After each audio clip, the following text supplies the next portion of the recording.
1, 2, 3, 4.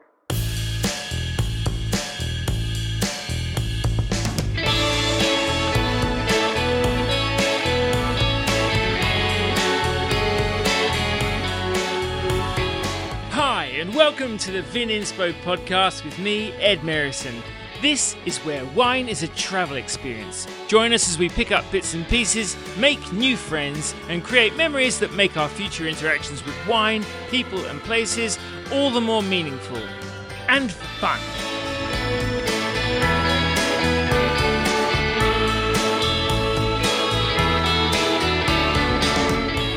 My guest on this week's podcast is wine journalist, editor and commentator Felicity Carter, one of the world's most prolific, informed and finger-on-the-pulse voices on the business of wine. Felicity was the long-running editor-in-chief of Miningers International, which she transformed from a newsletter with 800 subscribers into an indispensable trade magazine read in 38 countries. These days, she runs a Substack entitled Drinks Insider and hosts a podcast with the same name. Based in Germany, Australia-born Felicity is also the editorial director of the global wine think tank Arini Global, which is headquartered in London. She also co-hosts the podcast A Question of Drinks with wine intelligence founder Luli Halstead. So yeah, she's kind of busy, not least since she has taken it upon herself to own the anti-alcohol story, wading into the deep, murky waters of this urgent debate that has been blowing up in the past couple of years.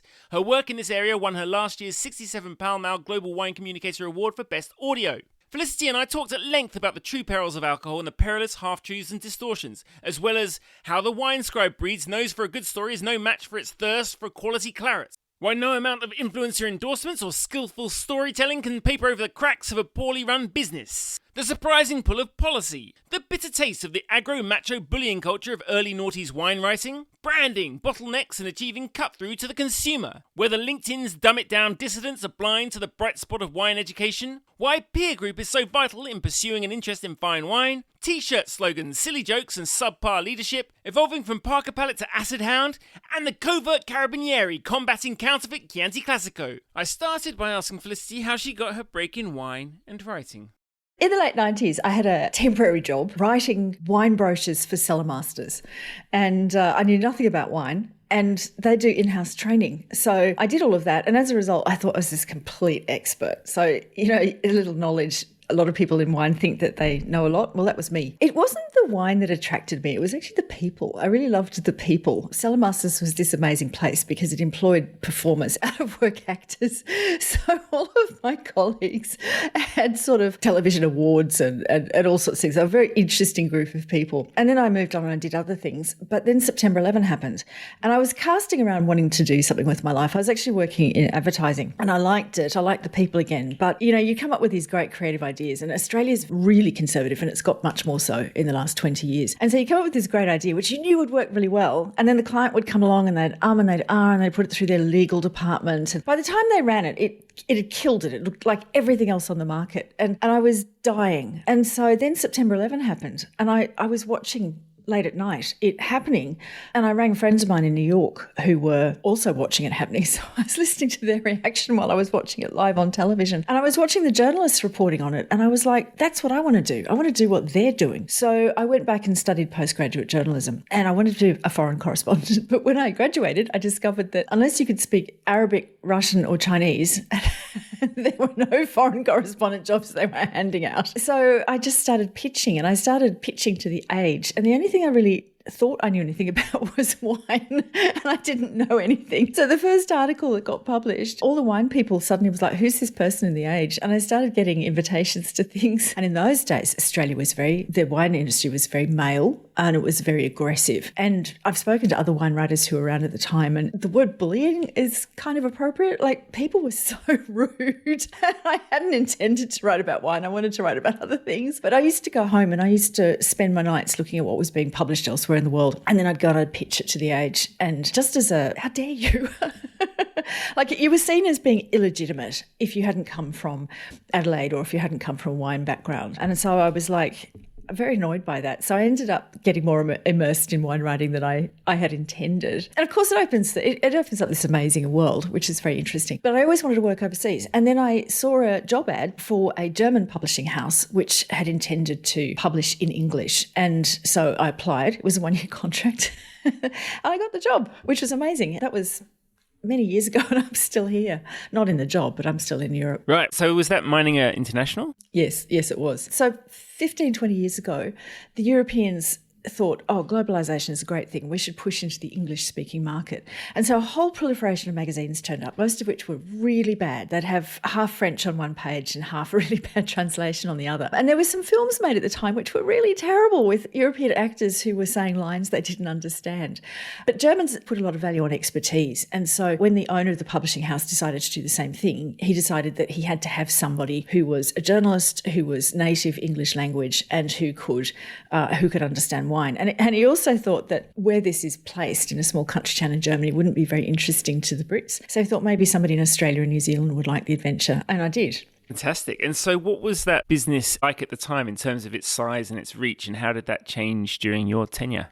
Well, when I started, we had 800 subscribers. That's it. We had 800 readers. And there was no marketing budget. So Germany is a culture which, obviously the big companies are different, but the ethos is very much, we make an excellent product, we price it correctly. Do you want it? And if you don't want it, we're not going to try and convince you should have it. And so the whole idea of marketing hadn't really taken off, and we had a very clunky website. So I just used to go to fairs, or I started giving talks and talking it up. And we also made a priority at the time commissioning writers who themselves were very famous or very well known. And so they started to talk it up, and it was a slog in the early days to get readers.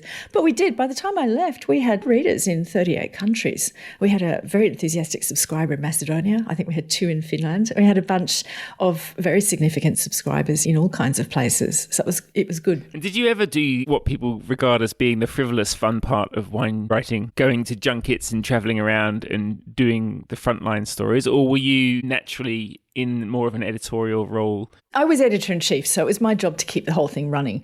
In the early days, I took a lot of press trips. I was from Australia, somebody saying, do you want to go to Georgia, or do you want to go to France, or do you want to go to Italy, or whatever? And I very quickly stopped doing it, because if what you want is to write an interesting story, press trips are a disaster. I mean, it sounds amazing, and it is amazing, I guess, but you sit on a bus for 3 days with people that you're going to be trapped with. If you don't like them, it's socially dire. You get schlepped around to hotels, which are all really nice. Like, they're all lovely hotels. You get great food, but you get way too much of it. So by the time you get home, you've put on 3 kilos. And you're taken to wineries where they control what you see and what's being said. And so all you can do at the end is you can write a list of the places you've gone. You can write a story which is very much, here's what I did on my holidays. And eventually I stopped doing it. I was just like, you don't see the country either. Like, we'd go places and I'd think, oh, Florence, let's go to a museum. But no, you're there to go to a winery.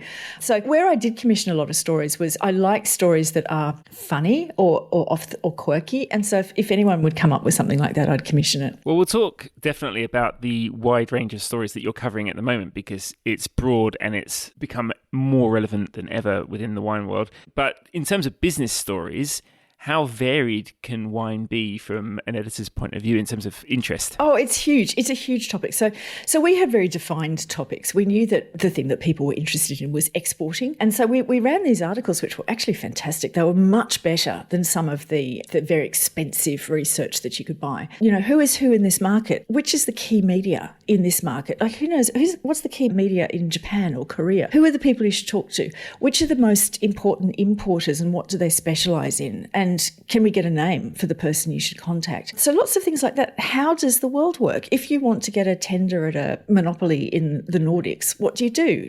Did you know it's quite different in Canada? You might have to pay money if your sales don't work out the way they were hoping. So we did a lot of that. We did a lot of interviewing of people who were, running companies. I wasn't interested in them telling me about how great the wine quality was. I wanted to know what their strategies were. And so I decided in the end, everybody wants to make money. Really, everybody in wine wants to make money. So unless the article was there for fun or amusement, it was like, how do you make money in this market? Where's the money to be found? And that turned out to be wildly popular. Yes, and it's something that, ironically, wine is not particularly good at talking about. Yeah, and that's a choice. That's a choice. Almost embarrassed to talk about sometimes, which is why probably there isn't more money in it. When it comes to those people that you were editing, people probably think that perhaps wine writers are a breed, those people that you're on a bus to Georgia with. What kind of breed is the wine writer from an editor's point of view? Sneaky about wine. These are people who really love wine above all. They don't really want to spend their days researching how to get into Systembolaget or any of those things. So you'd commission something, or you'd commission them to go and interview somebody, and it didn't matter how clear the brief, and my brief was always like just 3 points written in with great clarity. In the end, they'd get sidetracked. And, we had somebody, I kid you not, in 2014 there was the Maidan Revolution in Ukraine, and Ukraine had an emerging wine quality. The quality of wine was going up, and there were wine bars appearing in Kiev and so on. And so somebody actually volunteered to go to Kiev and look at, what was happening under these war conditions. And I was like, great, go and do it. While he was there, he got sidetracked because there was a big tasting of Bordeaux. So when he came back, the article was about this Bordeaux tasting. And I was like, no. And people would do that all the time. They would go somewhere and they'd just think, well, yes, maybe this company is being fined many millions of euros by the European Union because they're corrupt, but gosh, their wines are good. Why don't we focus on that? Yes, I can imagine that happening quite a lot. Are there any stories that you covered that you remember well from those earlier days? Any scoops, any particularly funny ones, anything that sticks in your mind? What sticks in my mind is the ones that we didn't get. For example, back in, it was many years ago, the Carabinieri, the police force in Italy, decided that they were going to train police as sommeliers and send them undercover in restaurants because there was so much fraud happening in the Italian wine industry. I thought, what a great story. So I contacted all our Italian correspondents and I said, can you please go and check this out? This is the kind of story that works really well online. And all of them said, I don't know anybody in the police force, or it's summer, I'll come back after summer and I'll do it. I was like, no, do it now. And this is where people not having media training really comes into focus, because everyone I said I don't know anybody in the police, I wouldn't know who to talk to. So I was like, ring their press office. They have a press office. That's how I know about this. And I was like, I wouldn't do that. And I was so frustrated by this that eventually I rang a friend at Decanter and I said, you should do a story about this. And they did. So there were always things like that going on. I remember those. They still eat at me many years later. Yeah, I think probably in a lot of wine publications historically, there has been something of a template, stories that come around every year, every couple of years, when it's time to put a spotlight on an area, like what's the latest here, what's the up-and-coming area there, as opposed to the more newsy side of things that you've been covering for a very long time. The writer Jamie Good has a phrase for that. He calls it the everything is a little bit better story, where people go to regions on press trips and they report that things are getting better, the wine quality is improving, everything's getting a little bit better. Yeah, everything's getting better at different rates or at different stages of its maturity everywhere. Yeah. But from your point of view, what makes a good editor of a newsier output? Oh, it's like, a classic journalism background, understanding what's important and the order in which it should be structured, really. And that's the thing, is understanding what needs to be said and what's missing.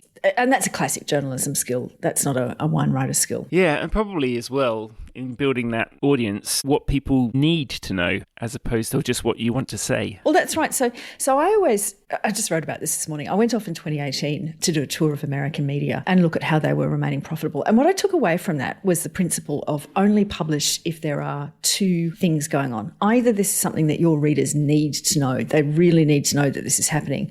Or it's something that they want to know. It's funny and quirky and they're going to share it and pass it on. It'll give a lift to their day. And if your publishing doesn't fall into one of those two things, don't publish it. Do you think that there has been a golden age of wine writing? When do you think it was at its healthiest in terms of curiosity and what a public was getting out of it? Well, this is true globally, that with this golden age when wine was changing the fastest was in the 1980s. So it happened in Europe, it happened in Australia, where a lot of things got cleaned up. People got a lot more professional about it. We have this ahistoric idea that in the mysterious past, wine was better, and we've been through some sort of Eden fall, and now wine is corrupted. If only we could get back to the past, we'd all be better off. None of which is true. The modern wine world really dates from the 1980s, when people began to apply hygiene and began to know what they were doing. They've been doing that in Australia for a very long time. And as the product improved and people got more interested in it, wine writing really grew as a response to that. So in Australia, you had some big writers in the 1960s. Max Lake, I think, wrote a book which was a bestseller. But it's from the 1980s through to the early 2000s that you really see an appetite for newspapers to publish wine columns. You saw the proliferation of wine magazines. You saw the outlets that would carry wine. I should also say some of that wasn't because the newspapers thought that there was an audience for wine. I was talking to somebody from the Frankfurter Allgemeine Zeitung, which is a really big newspaper in Germany, and he said they put on a wine column just because they had so many ads. They needed something to separate them. They didn't want to employ more journalists. So that's the era when they added an astrology column. I don't know if they had an astrology column, but they had a gardening column. They had all sorts of things. And so the wine column wasn't really a response to reader demand. But anyway, all of that's over because nobody's got the media space for it anymore. And these days, you're obviously writing furiously, phenomenally prolific output. You're obviously speaking a lot, presenting in various different places. In fact, give us a bit of a sense of that. Where have you been in the last couple of weeks, and what kind of things are you talking about? Well, so first of all, thank you for saying I have a prolific output, because I don't, I have a Substack and I have paid subscribers, and sometimes 2 or 3 weeks can go past before they get anything. And I live in terminal guilt over this. Sorry, everybody.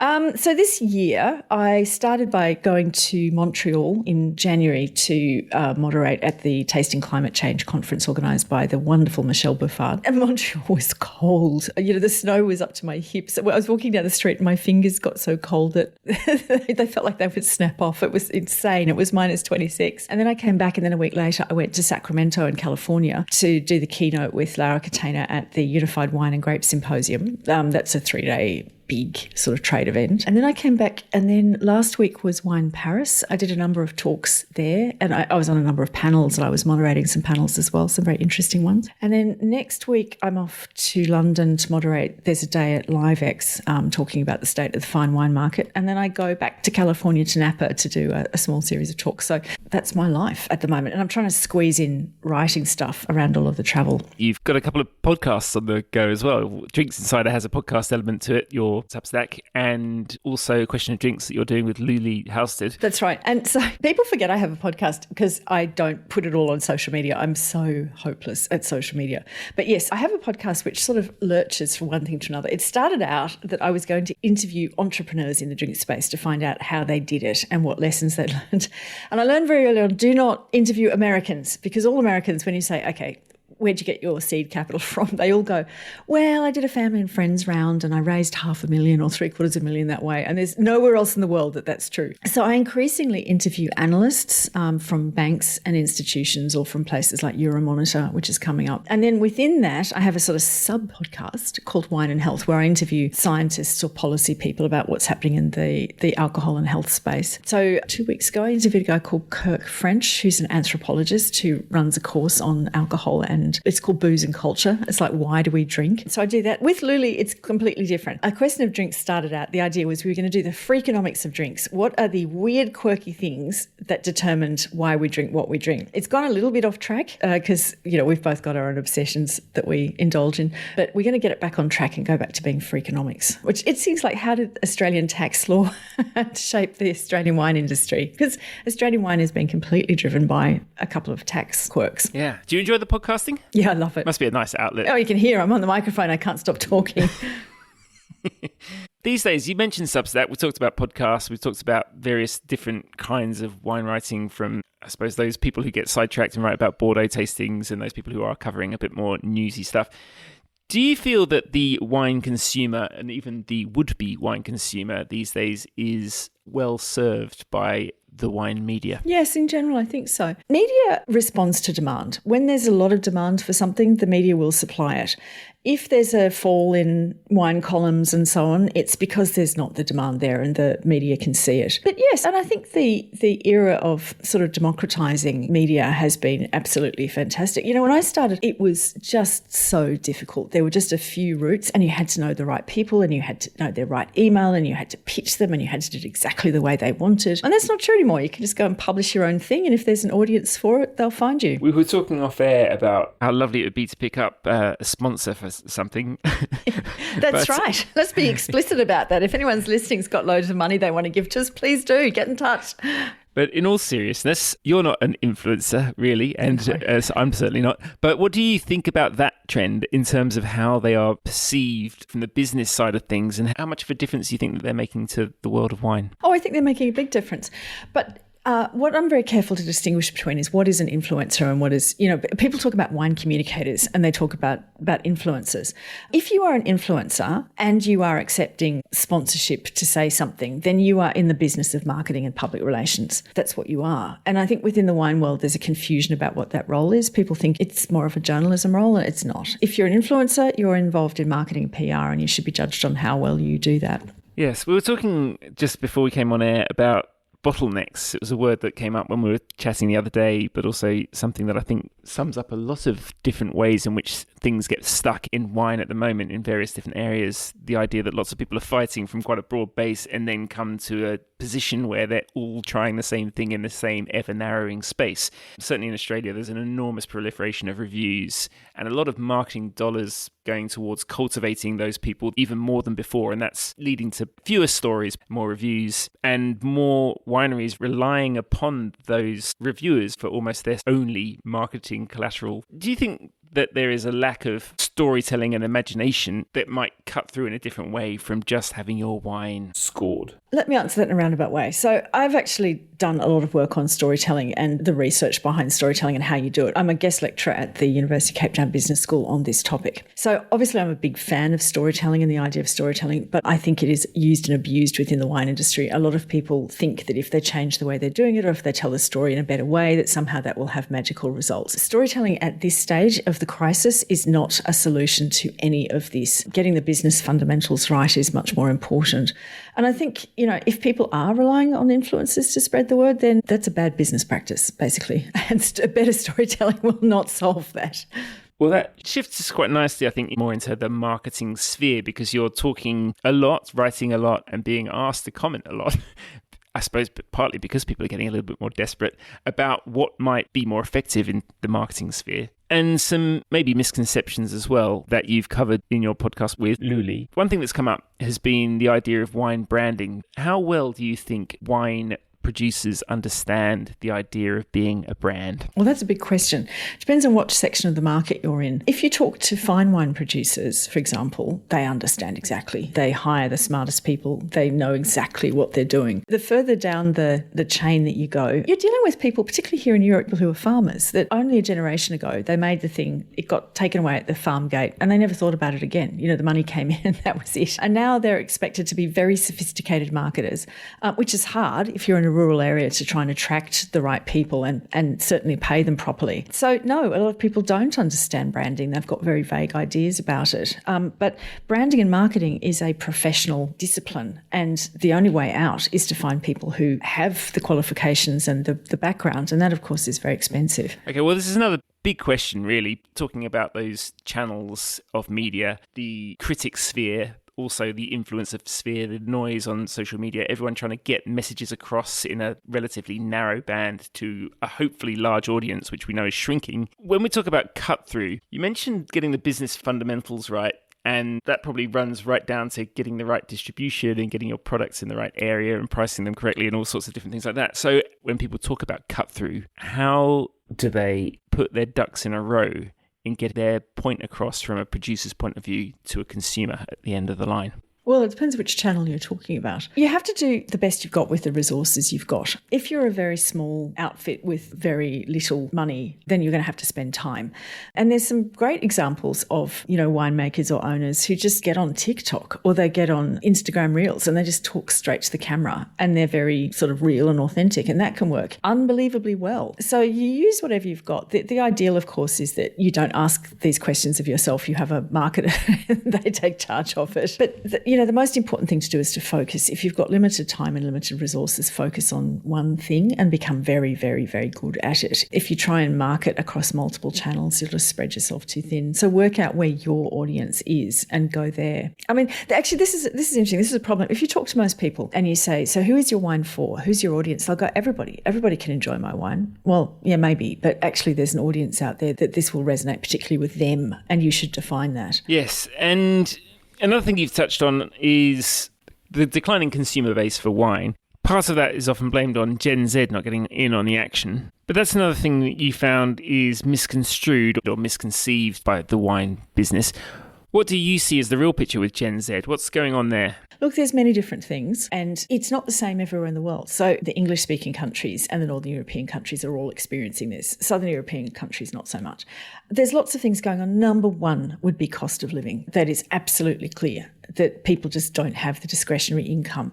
And if you look at the products that are really resonating at that age group, the wines like XXL or things like Beatbox or whatever, basically they're cheap. Don't quote me on this, but I think I was told something like $1 per litre of ethanol, if you calculate it that way. So cost of living is number one. But also the social environment has really changed as well. There's research from Australia, for example, that was published, I think, last December, which Australian children for a generation now have had people go into schools and say, hey kids, alcohol is really bad for you. And it's not just getting drunk in car accidents. It will damage your mental health. It will make you more anxious. And so there's a lot of evidence that in their early 20s, Australians have really listened to that. They are much more wary of alcohol than they were. They're much more time focused than people were in the past. You know, the job market is a lot more ruthless. So the idea of self-optimization is much more important for this generation than it was for previous ones. And many of them see alcohol as something that will hold them back. Now, so there are Gen Zs who are drinking the same as former cohorts did. But what appears to be happening is among the total number of Gen Zs, there's a group of three. There's people who drink the way kids always drank. They go to university and they hang out at the bar and they drink too much. There's a group who try alcohol with some trepidation because of all the messages they've had, and they decide they don't like the effects and they stop in their early 20s. And then there's a group that will never take it up. So the number of people who are available for drinking is much smaller as a percentage of the group than it has been in the past. One of the many hats you wear is on the committee of Areni Global. Just explain a little bit about that think tank and the work that that does. So I'm the editorial director there, which means I make sure that the research comes out reading really well. So Areni Global is a think tank that's headquartered in London. And one of the co-founders, Nicole Rollet, was really on the sort of the Davos circuit. She's very funny talking about what it's like to go to Davos and the World Economic Forum. And she thought that there needed to be something in wine where people had those sorts of conversations. So she co-founded it with Pauline Vicard, now the CEO, who's an absolutely brilliant, interesting French woman. And so basically we hold a lot of networking events. And it's really interesting how much people love talking about wine. And in their day-to-day, wine can be quite isolating because you're out in a rural region. And people just love coming together and talking about the philosophy of wine and so on. We went to Burgundy last year and everyone ended up talking about religion and wine. And then there's also the research that we do. So Pauline yesterday presented in London research that we did, which took 18 months on how do people find their way into fine wine? What makes somebody turn into a buyer who's prepared to spend more than £50 a bottle or turn into a collector? We did that with partners, Berry Brothers and Rudd, 67 Pall Mall, and I think LVMH Van Deception, because they're all interested. And Pauline basically barnstormed the world. She went to Paris, London, Shanghai, Singapore, where else did she go? Hong Kong, New York, and sat down with students at university wine tasting clubs. She talked to young customers of fine wine merchants. And so we've just published all of our findings. So we do that kind of thing, long story short. Well, I was going to ask you actually specifically about that because you just touched upon it in your previous answer, but the new fine wine consumer, that study that you mentioned that Pauline had been doing, it sounds like a fascinating study. Can you let us know a little bit more about what the findings were there? So Pauline started with 6 hypotheses about how people come into fine wine, and very few of them turned out to be true. Most of what the trade tells itself is false. So things like there was an expectation that people who embraced fine wine had families that drank, like wine was always on the table and so it was part of their life. That turned out to be completely irrelevant because people in families where wine is present don't tend to talk about wine. It's just on the table and it's just this thing that they do. In the same way that people don't go into long discussions about salad. And so that wasn't the thing that got people into fine wine. What happened is it's about your peer group. What are your peer group doing? So people describe things like they were at uni and somebody said, oh, this is really interesting. And so they explored it and they decided it was really interesting. But the most important thing is that you have a peer group who's interested with you. So it becomes a social occasion. And if you don't have that, which is what lots of young women are lacking, you need a group who understand what it is you're talking about. So nobody wants to buy the expensive, amazing unicorn wine and take it and pour it for a bunch of people who are indifferent to it. You want to pour it for people who go, oh, that's really interesting. How did you get that wine? Where's it from? What drew you to it? And if you don't have that, you won't become a long-term fine wine buyer. And what's interesting is that you all rise or fall together. So you personally could be extremely wealthy and willing to spend a lot of money on a bottle. But if your peers are not spending that money, you stay at their level until they begin to rise. So there's lots of insights like that. Yeah, interesting. And I suppose many of which broadly come under the idea of connection, which is spoken about a lot in wine. But I think there are a lot of missed opportunities potentially. Education's another thing, I suppose, that might come into that. When you said that, when people come together at your Arini Global events, they love talking because, again, it's a community. And education, I think a lot of people think it exists because wine is complicated and wine is complicated is a problem. But it seems to me that education is one of the really bright spots in the world of wine in terms of growing curiosity, growing community. And as with all education, there's that hope that what it creates is more people who can give more, creating more curiosity and more excitement around the subject. What is your impression of what education means to wine or what it can do for wine? It's incredibly important. And I see a lot, particularly on LinkedIn, where people say we've made wine too complicated and we shouldn't expect to educate the consumer and we should get rid of it.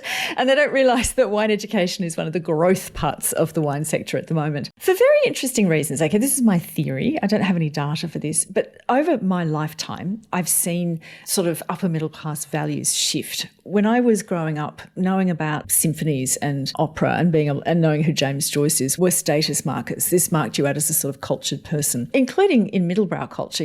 There were lots of jokes about concert pianists and being in a concert hall that the middlebrow audience was expected to understand.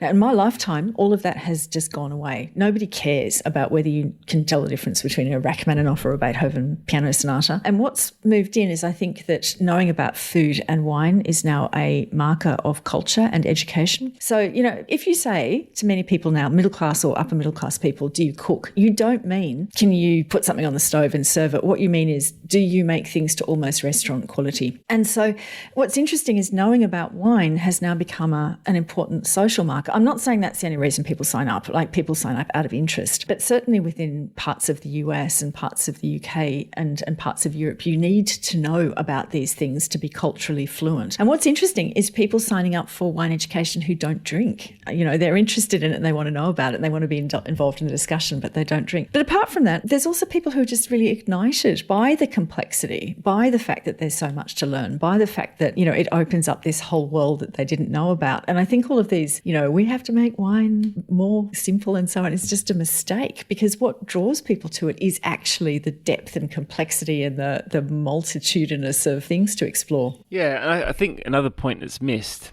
and it's been mentioned on the podcast before, is that people often go to maybe their first education session in wine and they are quite often, relatively apprehensive about who goes to these things. Like, am I weird because I want to know, is it going to be full of people who are different from me?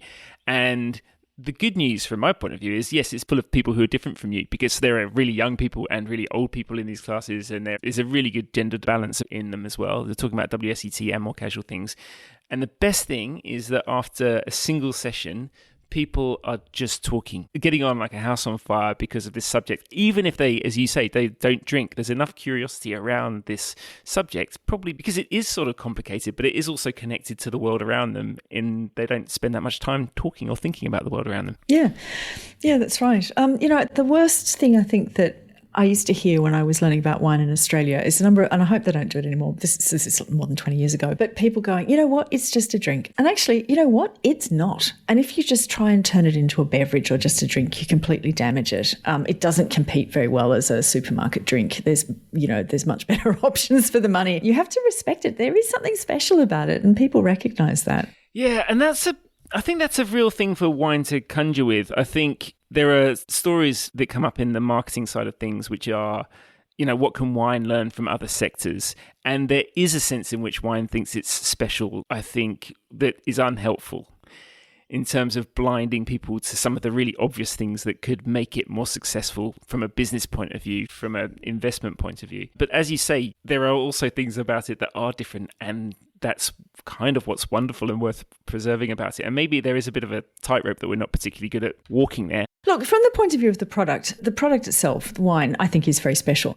But there are many things that are very special. There are experiences there are things, cultural goods, which are indeed very special. That doesn't get you off the hook for running a business properly. If you are the CEO of Opera Australia, you have to get bums on seats. You can't not present opera. That's what you're there to do. But you've got no way out of the fact that you have to market. You have to get the tickets at a certain price. You have to do that or the thing will die. And I find it extraordinary that people in other areas like the arts, like high-end fashion, they all understand that. They all know that they're going to live or die by how many tickets they sell or how many units they move. But in wine, people think that talking like that is kind of gross and it's kind of not what wine is about.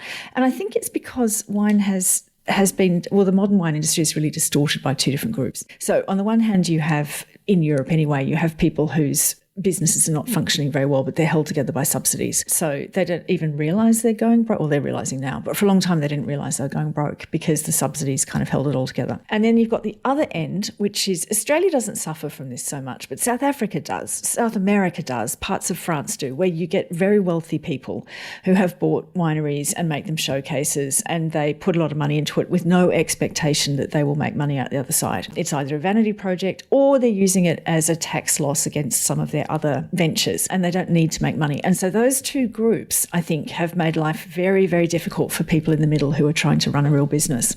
Yes, and before we move on to our last sort of main subject, which is a big subject, we're going to talk about T-shirts briefly.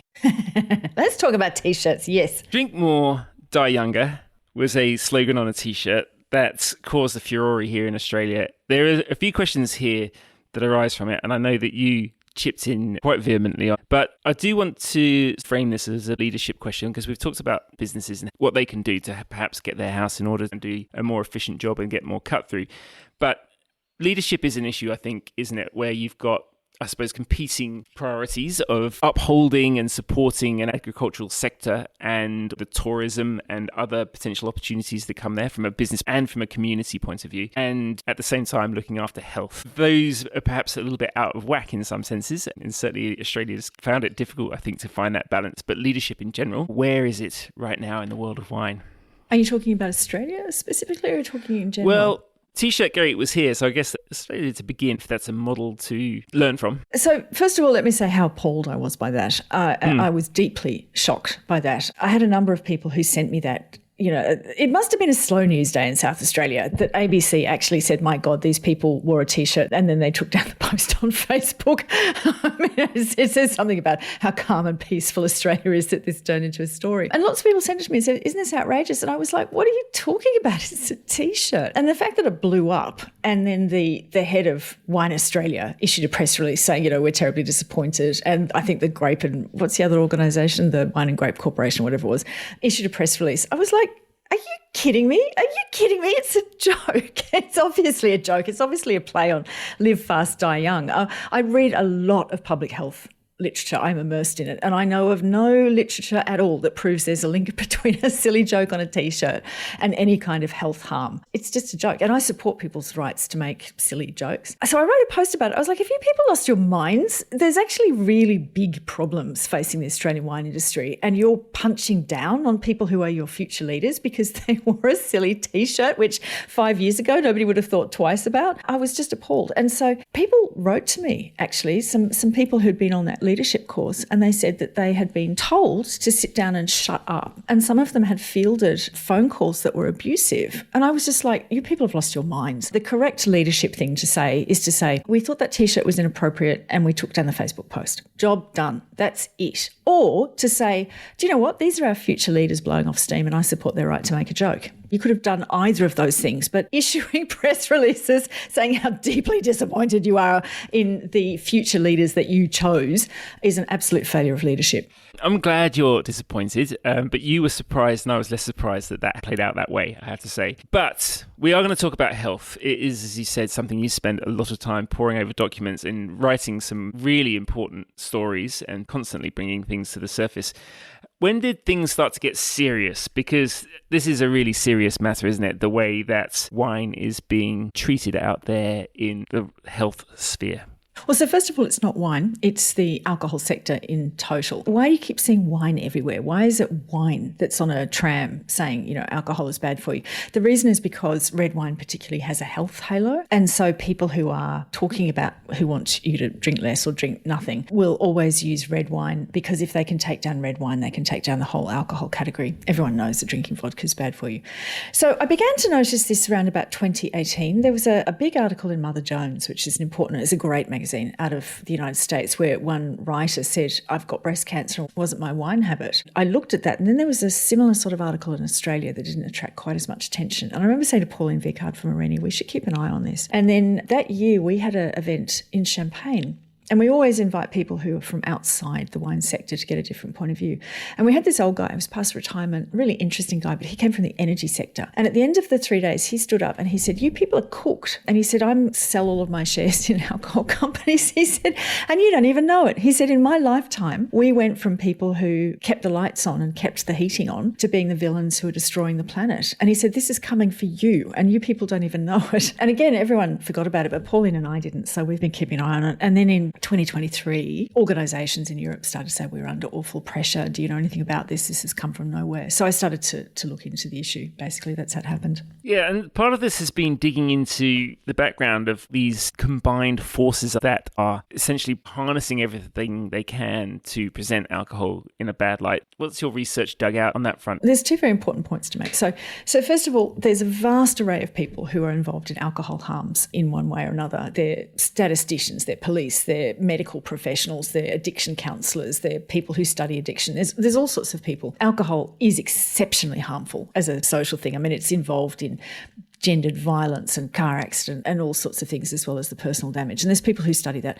And, you know, good for them. We need those people. They do a great deal of important and often very depressing work. There's another group, and this is the group that I'm interested in, which is very different. It's a small group of academics, mostly in the UK and Canada and some in Australia. They're mostly in the English-speaking world. You don't find this so much in continental Europe. Small group of academics and activists, NGOs, who are actively hostile to all alcohol and basically want to what's called tobaccoise it, to denormalise it, to use the same tactics that were used against tobacco, against alcohol. And what's very interesting about some of these NGOs, the thing that really blew me away, is that many of them historic temperance groups that have reinvented themselves as public health bodies. They recognised that they were losing any social influence, they were losing all their members. So what they did was something very clever, is they reinvented themselves as public health. And by doing that, that put them in the orbit of the WHO and government and so on. It's given them quite powerful voices. Yes, and now last year you won the 67 Pall Global Wine Communicators Award for Best Audio Output for one specific episode that you ran on Drinks Insider, which was an interview with Professor Tim Stockwell, talking about the J-curve. And I know it's a big story. It was a great interview, and I recommend that everyone go back to the source and listen to that.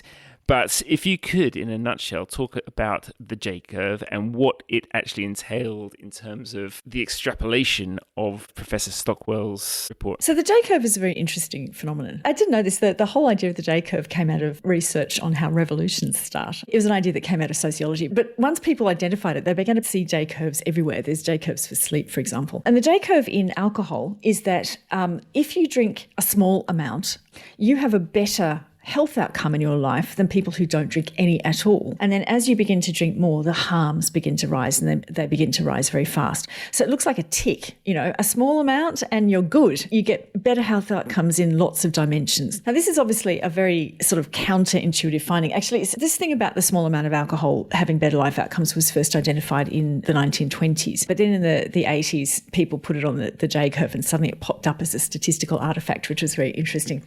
So it's very counterintuitive. So there was a lot of research in the last, particularly in the 80s and 90s, but some in the 20s, where people have looked at their data again and again and again obsessively.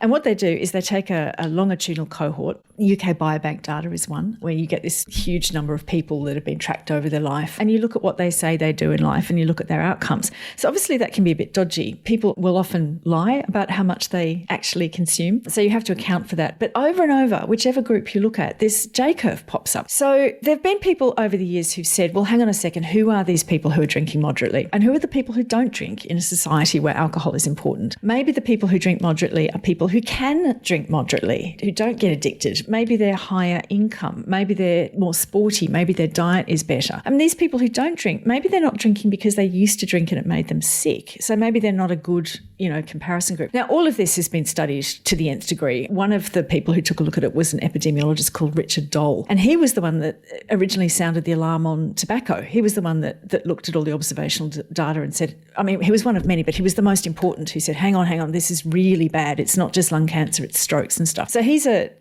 was a top scientist. And a lot of people looked at these things to say, is it something called a sick quitter? Was it people who were, whatever? So Tim Stockwell and his group came along and they have done the work 4 times. Every time they get criticised, they do it again. They get criticised a lot. And he said the J-curve doesn't exist. He says the people who are abstinent, there's something weird about them. Either they're sick quitters or there's something else that's preventing them from drinking. And so the correct thing is not to compare drinkers and non-drinkers. And his stuff blew up at a time when the media was talking about this. So he put out a paper in 2006, then redid it in, I think it was 2013, maybe 2011, 2013. But then he did it again a couple of years ago. And now we have a media that's much more interested in the alcohol narrative and it's completely blown up. But if you look at that research, if you look in the last 25 years, there's been 25 of these studies done.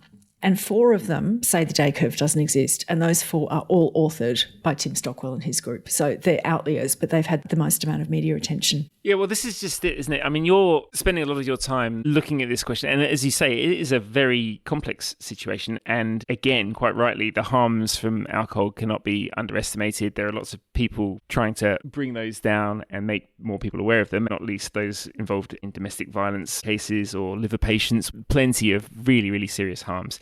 But it's really the distortion you're trying to get to, isn't it? That there's a lot of information out there that is distorting the picture in the way that I guess you go from the J-curve, small benefit with moderate consumption and then harms rising steeply with increased consumption, to the anti-J-curve argument's conclusion in a way, becoming every single sip of alcohol, therefore wine or anything, brings you closer to death. Yeah, it's this effort to tobaccoise alcohol. So one thing that you'll hear a lot is alcohol is a grade 1 carcinogen, just like tobacco or asbestos. Now, that's true. Acetaldehyde has been declared a grade 1 carcinogen. But what that means is it doesn't mean it is as bad as asbestos and tobacco. It means we know with certainty that this thing is true. Bacon is also a grade 1 carcinogen. It just simply means we have a level of certainty about it. It doesn't mean this thing is as bad as this. So bacon, for example, is not nearly as bad as asbestos. If somebody said to you, would you like some asbestos, sir, or would you like some bacon? You would choose the bacon. And the thing is, because alcohol does have this J-curve, tobacco doesn't. From the minute that you start burning tobacco and drawing it into your lungs, you're at a health risk. And that's not true with alcohol. So the no safe level thing is also interesting. So the WHO works on population level data, and this is really, really important. And if you look at small effects, like really tiny effects, but you look at them among millions and millions of people, they look like very big effects. But that population level of risk is about the population. It's not your personal level of risk, which is different for everybody. In terms of that distortion, though, I think one of the very critical factors that you've mentioned is that because of what's happening in the health sphere, that there is funding and probably increasing amounts of funding into the harms of alcohol, and absolutely none that might in any way try to redress the balance of reporting in health publications about where the real line might sit. Yeah, that's absolutely true. There used to be funding available. There was a lot of excitement in the 1990s about this J-curve effect and about the French paradox, and people wanted to know more. So there was actually quite a bit of funding. All of that has gone. You cannot get funding, and you will never again be able to get funding to show the benefits. And also there was a trial in the US that was going to go ahead. It was $100 million worth to do a randomised controlled trial finally, and that got cancelled for all sorts of reasons. And it was a political fiasco, so people would be very cautious before they ever tried something like that again. And so there is no money at all. There's a lot of money. And there's a lot of money in Australia. The Australian government puts a lot of research money into alcohol harms, which I think is a good thing, obviously. I don't object to that. But I object to the fact that if the evidence is mixed, that there are no studies any longer to actually look at whether alcohol does have some... There are some small things. There's a Czech researcher who does a lot of... And in Israel, there's a lot of research done with animal models, which are not perfect. And there's a trial going on in Spain, partly funded by the Spanish government, called the UNATI trial, which is a randomised control trial. It's about the Mediterranean diet. They're looking at whether wine is an important component of the Mediterranean diet. They're recruiting participants. So if anybody knows anybody in Spain who's over 50 who would like to be made to drink wine for science, they should drop a line to the UNATI trial. And they're doing something that's really clever. Instead of relying on what people say about their drinking, they're going to test hair and urine for tartaric acid, and that will reliably tell you whether people have been drinking wine or not. That's very interesting. I mean, I do think that the lack of funding and the fact that I think you found people unwilling to even talk about it sometimes is worrying because you're going to find what you're looking for. And if there's only one side of the argument that's getting any possibility of looking further into it, then I fear for how distorted that argument becomes. And I also take my hat off to you for actually having to do the journalistic work to try and keep some balance in that argument. Moving on, let's talk a little bit more about you and some more joyous things about wine.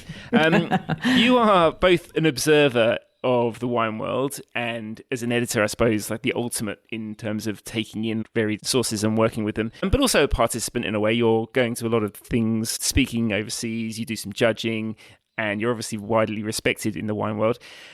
Where do you see your sort of position within the wine community? Do you like to be a little bit aloof from it? No.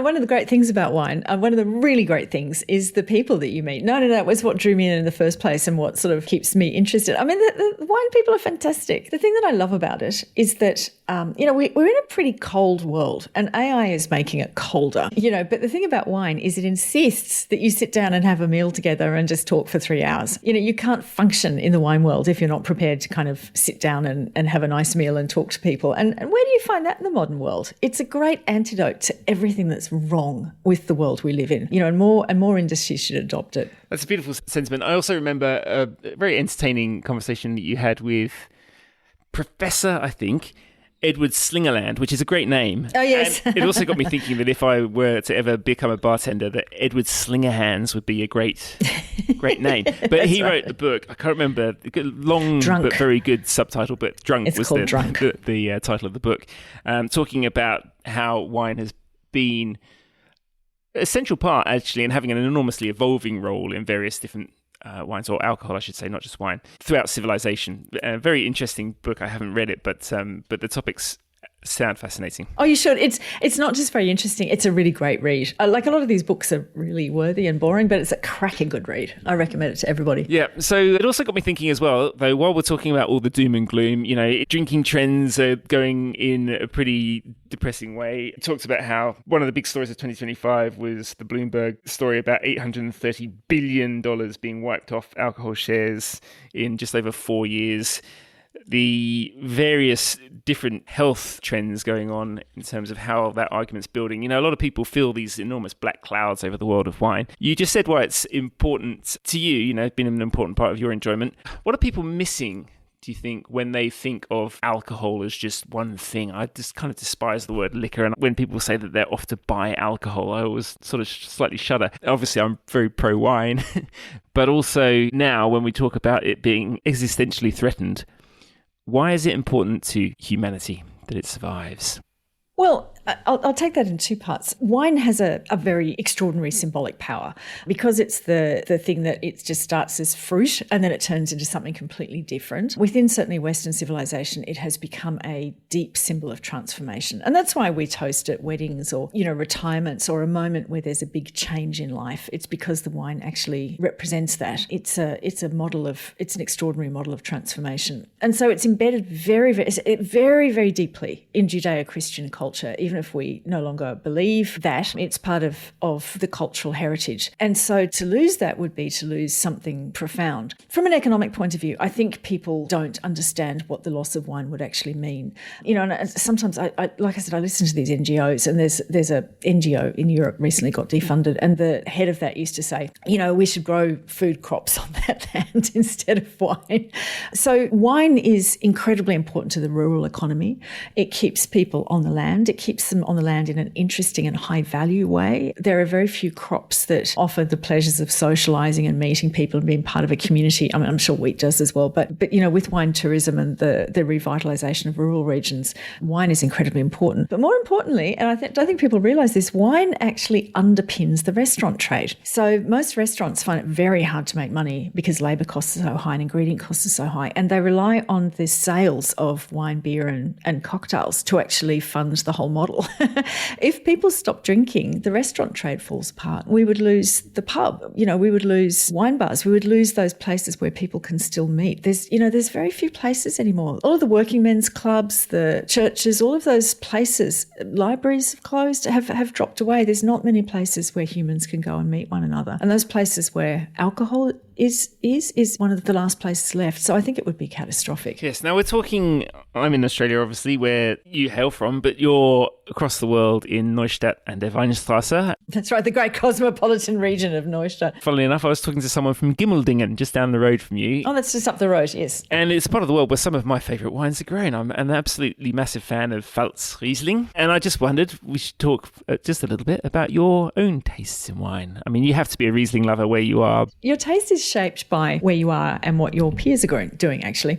So when I first arrived, this was in 2008. So this was the era of big, jammy, Parkerized Australian Shiraz, which I loved. Like, I drink it at a Chinese takeaway, so it was just terrible. So I got here, and the thing that's very different about Germany is it doesn't have a culture of going to a Thai place and having good wine. It has the cheapest possible wine. And so for the first time, I was up against wines that tasted like battery acid. The acid was just so extreme. I felt like my hair was about to fall out. But you sort of adjust. And then one day I went back to Australia and I was trying those wines. I was like, God, this is terrible. Where's the acidity? So my taste now is very much focused on acidity and liveliness. That's something I really, really, really like. So for that reason, I really like good sparkling wines and more of a white wine drinker these days than a red wine. So I'm very much in line with the way the public is shifting. But yeah, I like things that have got lively acidity, which I should say, Australia wines have actually all developed this as well. The age of the Parker wine is fortunately over. It is indeed. And last question. As I said, you're prolific in a number of different ways. You've talked about, globe-trotting on panel. I wish that were true. I feel so bad. Well, come on. I feel so bad about my limited output. But you're globe-trotting on panels all the time. The interest in your output and your beat has just become more interesting. Unfortunately, some of it for less than positive reasons, I suppose. But business is a huge story in wine at the moment. And you're working very hard. From your point of view, these days, what gives you fulfillment in what you do? It's going to sound really boring, but the wine and health thing has actually introduced me to a whole world of policy that I didn't know about. Like before I started reporting this, I had no idea about who speaks on behalf of wine or beer or spirits to governments. I sort of had a vague idea there must be somebody, but I didn't know how it all worked. And so now I've opened up this whole other area about how cultural narratives are shaped and who is shaping them. And that is very interesting. Unfortunately for me, I can get on a train and I can go to Brussels, which I don't do very often, but I've done a couple of times. I've gone to the Parliament and talked to politicians about how they make decisions on what basis. And I've talked to some of the lobby groups. They're very interesting. I've talked to some of the lobbyists in Washington and they're very interesting as well. I always thought lobbyists were like kind of skeezy people. And it turns out they're very sophisticated, interesting. Well, they have to be charming, right? If you want to put your case to some busy politician, you have to be extremely interesting and charming, and they are.